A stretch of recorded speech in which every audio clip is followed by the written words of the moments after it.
Here's a very powerful practice that you can do during the day, while you're at work, while you're anywhere, that will really be of help with inquiry, with your actual spiritual practice. So throughout the day, whether you're with somebody, let's say your family or outside at work, wherever you are, notice how there are always impulses to say some things.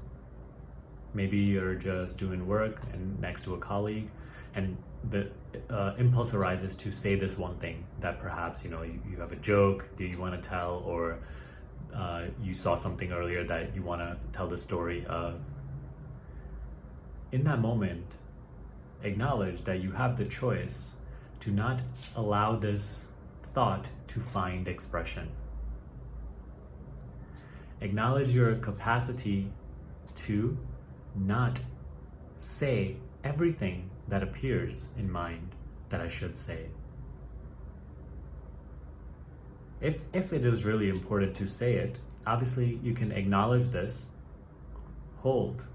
Don't instantly just say the moment the impulse arises. Hold. Notice that moment of awareness, that moment of choice. And then afterwards you can say what you have to say.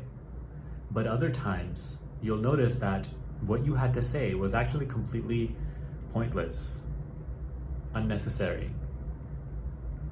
And you'll see this with many people all the time, how they're just saying anything that comes to their mind. And even when they talk, it's just so much being thrown at you. Or there's no like ordered way of communication. It's just a bunch of stuff coming out of their mouth. That is a good reflection of the state of their mind. You don't be a judge of other people and how they're doing it, but just you yourself. See how this is a very powerful practice. Always, throughout the day, wherever you are,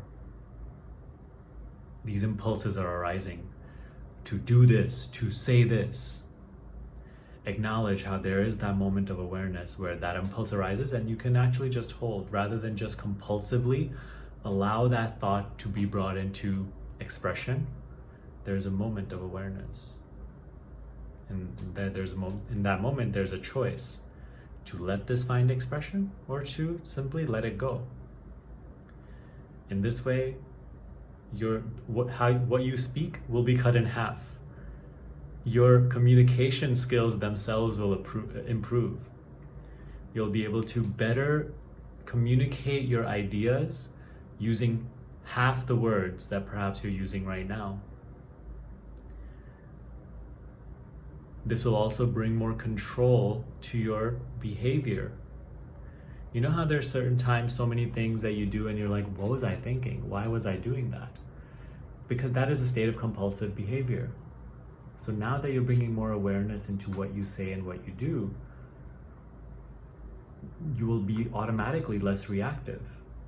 And let's say in a difficult situation when fear arises or anger arises, you will also have a greater control to not allow that to find expression. You will no longer express your anger through hurting others or hurting yourself or having it influence your action. You will no longer allow your fear to paralyze you, or again, influence your action. That is why there's a saying that like the wise ones are the quiet ones, because they're not just allowing any idea that arises in mind first to be believed in and then to be expressed like, oh, this is the fact of the matter. Whereas you'll see those who are always talking, and obviously it doesn't apply to everybody, but to mostly everybody, if we look at them, if they're always talking, that's the reactive state. That's the sort of compulsive state of behavior, state of thinking, state of speaking. So bring more, and see how this is not about control as it is more about awareness, observation. You can still choose to say what what the impulse is, after you have acknowledged and you're not consciously making the choice to say what the thought was. But in most cases, you will actually find that as you practice this, you'll start to see how more and more things that were trying to find expression, they're so unnecessary and you don't need to say them. And by you not expressing those things, perhaps by you not taking action on certain things, your life becomes actually more harmonious, that nothing falls apart, that your relationships actually improve. It'll only be those who are in a compulsive state of reaction that perhaps may look at you and be like, oh, that one is bland. They're too quiet and they don't really, I think they're shy or they're this and that. Let them say whatever they want. You remain in this state of conscious thinking, conscious doing. It will bring greater and greater harmony into your experience, and it will be a wonderful aid to your inquiry, to your meditation practice.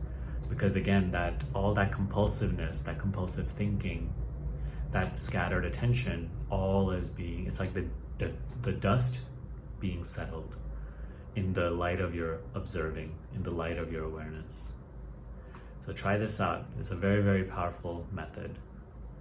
And if you want to go deeper into this teaching, make sure to please check out our free classes down below in the School of Awakening, and also check out our programs, Self-Inquiry School and Acceptance. And there's also a brand new course on meditation. It's called Presence, and it may be of great value to you at this time. So make sure to check all that down below. I'll see you next time.